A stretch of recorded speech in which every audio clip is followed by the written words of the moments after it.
children. Yesterday you have completed the answer the following question briefly in your notebook, in which we have skipped question numbers 3 and 6 because they are slightly lengthy for you, therefore I skipped it. And you know that the lengthy answers are very difficult to learn you. Okay, so C question, tick the correct option. हम सी question यहाँ पे discuss करते हुए करेंगे, जिससे हम revision भी कर लेंगे चैप्टर की और ये क्वेश्चंस आपके प्रिपेयर भी हो जाएंगे. Manu daily visited the village clinic, city centre, village temple. कहाँ जाता था? विलेज टेम्पल में जाता था.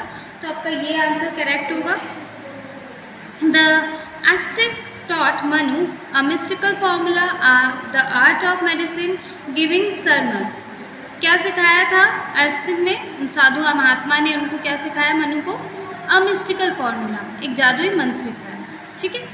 Manu gave the mystical cloth to the, Manu ने मिस्टिकल क्लोथ किसको दिया था? Old man, king, landlord. Old man को दिया था. The king dash the landlord, rewarded, imprison, let go. Landlord को किंग ने क्या दिया था? रिवार्ड दिया था, जेल में बंद किया था या जाने के लिए बोला था? रिवार्ड दिया था.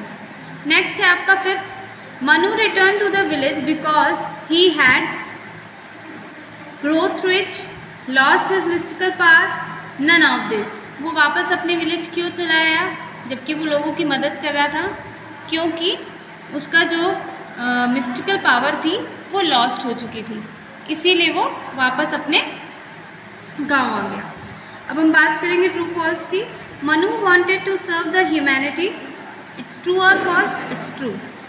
Manu was proud so he did not want the mystical formula. Manu proud feel कर रहा था क्योंकि उसे मिस्टिकल फॉर्मूला नहीं चाहिए था. तो यहाँ पे क्या होगा? फॉल्स होगा, क्योंकि उसे मिस्टिकल फॉर्मूले की ज़रूरत थी. ठीक है. Next, Manu went from town to town and village to village to help the people. It's again true. The cloth with mystical formula could work only once. Again true. The landlord cured his paralyzed wife first. It's true. The prince was cured by the mystical cloth. No, it's false because cloth was once used by the landlord. Manu did not want any facility for himself. It's true, क्योंकि मनु को अपने लिए कोई भी facility नहीं चाहिए थी, लेकिन लास्ट में अगर हम देखें तो उसको फैसिलिटीज़ की ज़रूरत थी, लेकिन उसके पहले उसको कोई फैसिलिटी नहीं चाहिए थी, इसलिए ट्रू है. In the end Manu regain his mystical formula. No, it's false. उसे रिगेन नहीं हुआ था, उसका जो मिस्टिकल फॉर्मूला था वो लॉस्ट हो गया था. Let me tell you one thing. यहाँ पे लैंडलॉर्ड है, मुझे थोड़ा मिसअंडरस्टैंडिंग हो गई थी. यहाँ पे आपका इम्प्रिजन्ड होगा, क्योंकि लैंडलॉर्ड ने उनको धोखा दिया था, इसीलिए उसने, राजा ने इसको इम्प्रिजन कर दिया था, मतलब जेल में डाल दिया था. Now the next one, composition vision. ये आपको एक्टिविटी फॉर्म है, ये आपको बुक में ही क्वेश्चन करना है. Write a letter to your brother studying BTech in another town to bring you a new wrist watch when he returned home during the next vacation.